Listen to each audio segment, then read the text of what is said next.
Hello, water signs, here for your monthly weather forecast. We are in your season. Well, we're in Cancer season, so that's one of your seasons. And I'm sure you're feeling, just period. You are feeling. And many of us are feeling. So you're uniquely qualified to be a part and parcel of what's happening right now. So this energy will be, like I said, for the month of July. We're going to shuffle right now and see what messages you need this month. I'm going to keep it somewhat short and sweet so you can get in and get out and just on with your month. First and foremost, there is an eclipse happening on July 5th to be aware of. That is over this weekend on Sunday. And it's been happening. This is the last one in the Cancer-Capricorn axis for a while. And that energy has been in our world for a little while, like 18 months or so.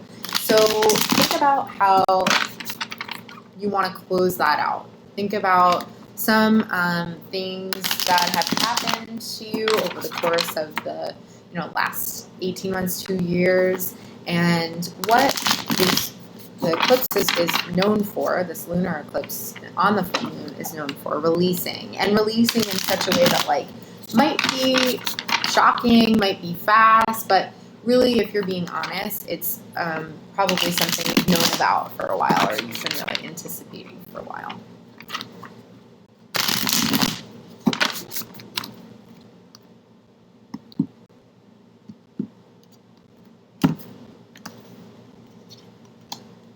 Okay, so we have the Lovers, the Seven of Wands, the Devil, and the Hermit. So they're all coming through besides the Seven of Wands upright. So we have the Lovers here, the Seven of Wands reversed, the Devil, and the Hermit. You've got a lot of major arcana cards here, which means that you're having a pretty pivotal month, and a month that this is centered around moving through adversity. So what you are probably going through right now is something either relating or both to relationships. These are personal relationships, most likely love relationships, but they could be any partnerships that you're experiencing in your business life, in your personal life. And they're pivotal relationships. These are soulmate bonds. This is this yin and yang, this lover's energy.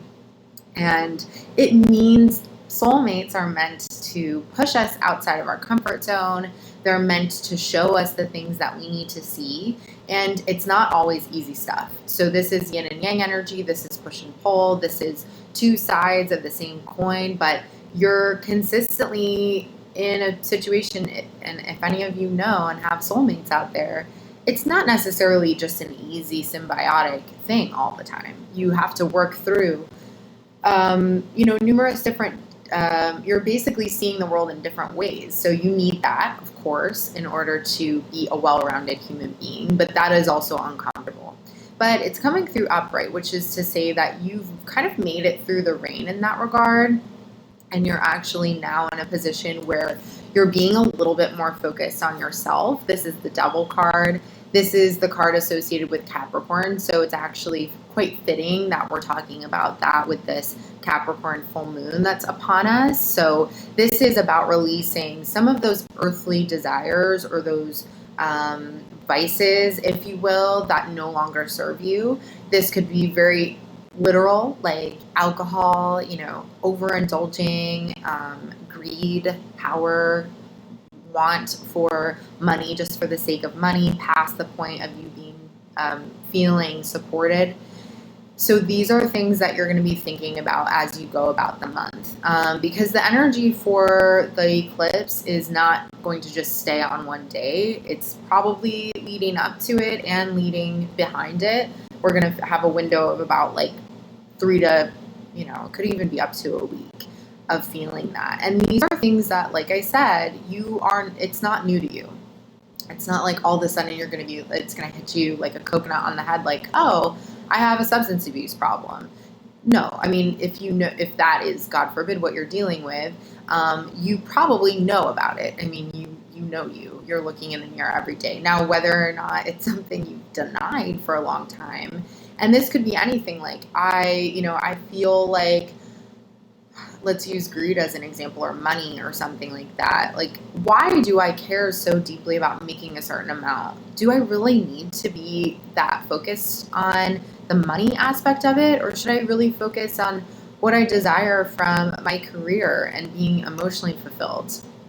So these are the types of conversations you're having around this Devil card. And this is probably the card that's going to propel you to make some positive changes this month, because you're going to be focused on that, especially with the eclipse happening so early on in the month.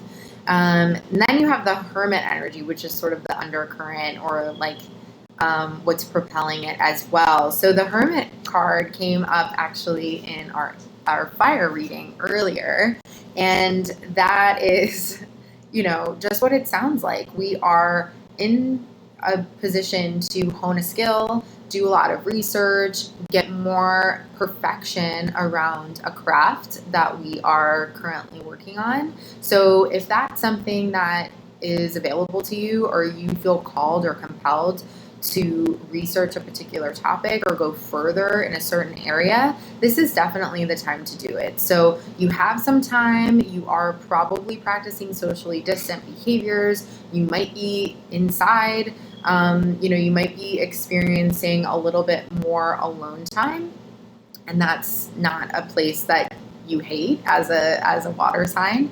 It's just a little bit of a different energy, because this is an earth energy that you're grounding down into. What are the practical next steps I need to take to learn the piano, or get rid of this substance abuse problem? Or it's probably going to be more like a pivotal thing, not just like a frivolous thing.